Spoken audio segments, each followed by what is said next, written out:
संक्रांतीच्या दुसऱ्या दिवशी जी किक्रांत येते, खानदेशात त्याला कर असे म्हणतात, कर दिन असे म्हणतात. तर या कर दिनाच्या दिवशी खानदेशात धिरडे बनवले जातात.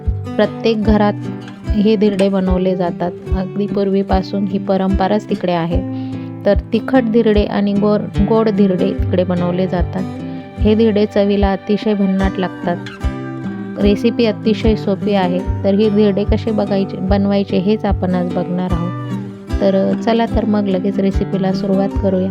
नमस्कार, मी मनीषाज किचनमध्ये तुमचं स्वागत आहे.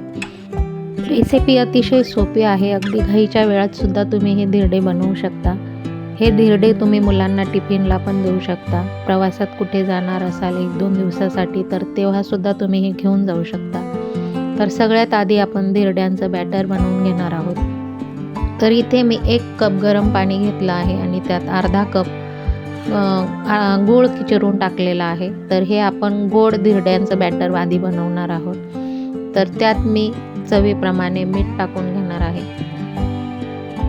तर गोड धिरडे बनवण्यासाठी इथे मी गव्हाचं पीठ घेणार आहे. तर 1 वाटी मी गव्हाचं पीठ इथे घेणार आहे. पण ते पूर्ण लगेच सगळं त्यात टाकून द्यायचं नाही. आपल्याला जसं लागेल तसं थोडं पीठ टाकून आपण हे बॅटर भिजवून घेणार आहोत. कारण गोड धिरडे बनवायला खूप नाजूक असतात. त्याच्यामुळे खूप पातळ पीठही त्याला चालत नाही आणि खूप घट्टही चालत नाही.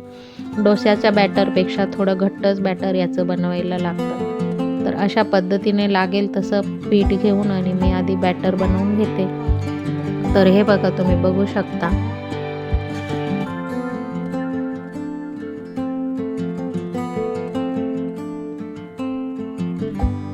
तर अशा पद्धतीने फेटून आपल्याला चांगलं स्मूथ बॅटर बनवून घ्यायचं आहे. त्याच्या पूर्णपणे गठोळ्या मोडून घ्यायच्या आहेत. तर इथे मी 1 वाटी पिठातून पाऊण वाटी पीठ आपल्याला लागलेलं आहे. पाव वाटी पीठ इथे उरलेलं आहे. तर पाऊण वाटी पिठात बरोबर 1 कप पाण्याला पाऊण वाटी पिठात बरोबर बॅटर भिजवून झालेलं आहे. तर हे बघा, अशा पद्धतीने अगदी स्मूथ आणि क्रीमी आपल्याला ते बॅटर बनवून घ्यायचं आहे.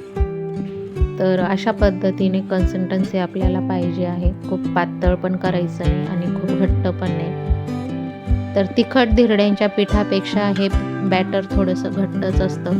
तिखट धिरड्यांच्या पिठाला थोडं पातळ बॅटर लागतं. तर आता आपण तिखट धिरड्यांचं पीठ भिजवून घेऊया. तर इथे मी 2 कप बेसन पीठ घेतलेलं आहे.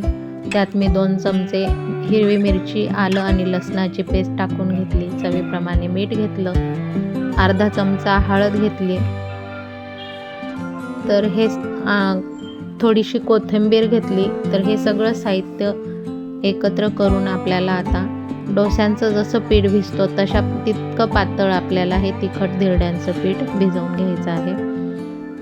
तर हे बघा, हे पीठ पण आपल्याला चांगलं फेटून त्याच्या व्यवस्थित गठोळ्या मोडून घ्यायच्या आहे. आता घट्ट असेपर्यंतच आपल्याला गठोळ्या मोडून घ्यायच्या आणि नंतर मग पाणी टाकून आपल्याला पाहिजे तितकं पातळ आपण ते करून घ्यायचं आहे. तर दोन्ही प्रकारच्या धिरड्यांचं पीठ आता आपलं भिजवून झालं आहे. एकीकडे मी गॅसवर तवा पण मीडियम आचेवर गरम होण्यासाठी ठेवून दिलेला होता. तर हे बघा, इतपत पातळ आपल्याला हे पीठ करून घ्यायचं आहे.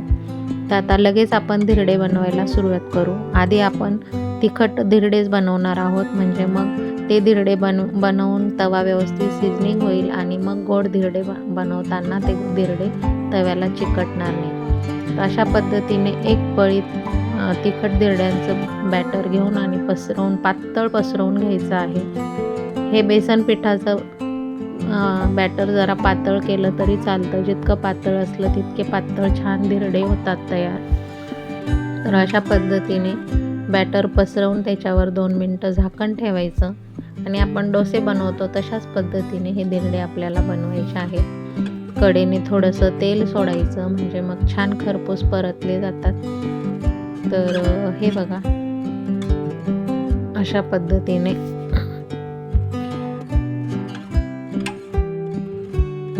एक बाजू चांगली सोनेरी रंगावर परतून घ्यायची आणि मग धिरडं उलटून आणि दुसऱ्या बाजूनेही आपल्याला छान सोनेरी रंग येईपर्यंत परतून घ्यायचं आहे. तर बेसन पिठाचे धिरडे निघायला फार त्रास देत नाहीत, ते लगेच निघतात. तसे गव्हाच्या पिठाचे गोड धिरडे जे आहेत ते गूळ घातल्यामुळे ते जरा निघायला त्रास देतात, कारण ते अगदी मऊ आणि लुसलुशीत तयार होतात. तर हे बघा, दोन्ही बाजूने मी धिरडं छान भाजून घेतलेलं आहे अशाच पद्धतीने. तर हे बघा, तुम्ही बघू शकता किती छान मऊ खरपूस असं धिरडं आपलं तयार झालेलं आहे. तर ह्याच पद्धतीने आपण सगळे तिखट धिरडे बनवून घेणार आहोत. खानदेशातली ही परंपराच आहे. तिकडे प्रत्येक घरात दर संक्रांतीच्या दुसऱ्या दिवशी जी कर येते त्या दिवशी हे धिरडे आवर्जून बनवले जातात.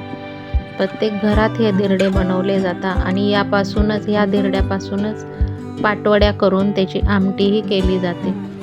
कधी नाश्त्याला बनवतात, कधी जेवणात बनवतात, पण प्रत्येक घरात हे धिरडे बनवतातच. तर वर्षातून एकदा का असेना एखाद्या दिवस असा असतो सणाचा की आपण आवर्जून तो पदार्थ बनवतोच.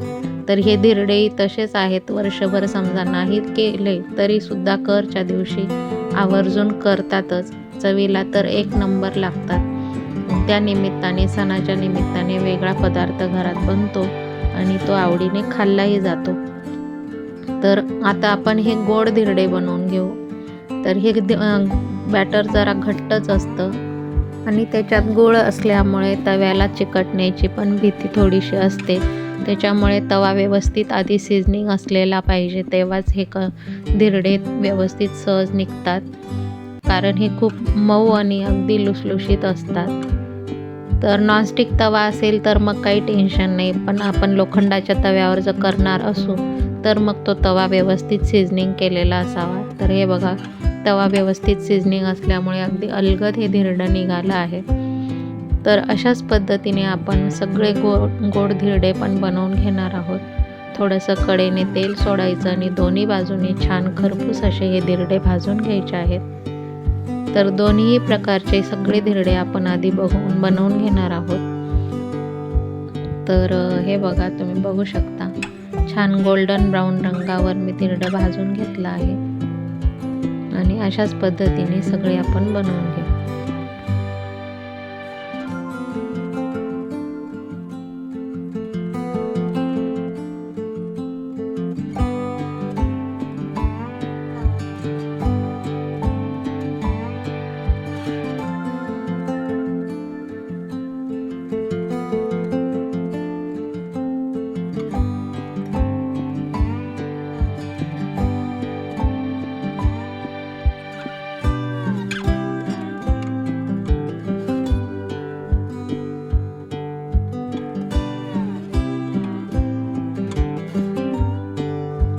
तर दोन्हीही प्रकारचे धिरडे आपल्या बनवून झालेले आहेत.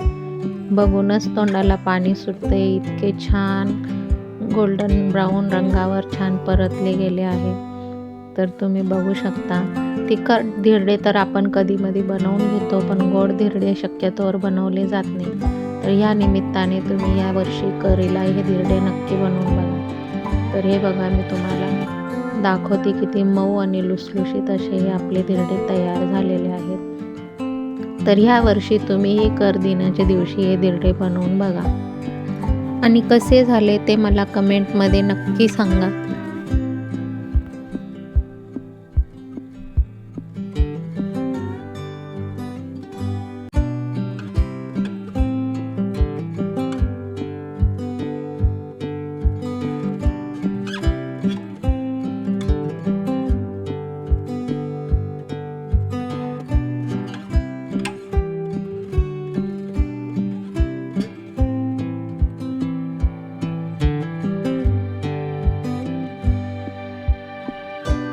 तर तुम्हाला माझी रेसिपी कशी वाटली कमेंटमध्ये नक्की सांगा. अजून कुठली रेसिपी तुम्हाला बघायची असेल तर तेही सांगा. रेसिपी आवडल्यास रेसिपीला लाईक करा, शेअर करा आणि माझ्या चॅनलला सबस्क्राईब करा. अशाच नवनवीन रेसिपीजसोबत आपण पुन्हा भेटू. व्हिडिओ शेवटपर्यंत बघितला त्याबद्दल मनापासून धन्यवाद.